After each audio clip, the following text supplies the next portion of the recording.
මොකක් වුණත් හදිසි වෙන්න එපා. පරිස්සමින් යන්න. ගිෆින් එනකන් අපි බලන් ඉන්නවනේ. හරි. මම ගිහින් එන්නම්.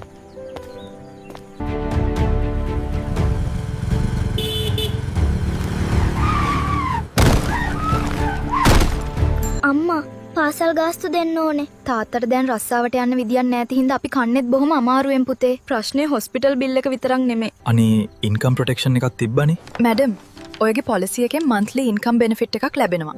මම අදාළ හිමිකම් පෝරමේ අරන් එන්නම්. ගොඩාක් ස්තුතිව. මෙහෙම ජීවිතේ අමාරු කාලෙදිත් දරාගෙන හිටියට. හැමදේම ඉක්මනින් හොඳින් විසදෙයි. බය වෙන්න එපා. ඇක්සිඩන්ට් එකක් වෙන්න පුළුවන්. හැබැයි ඉන්කම් එක නවත්තන්න එපා එක.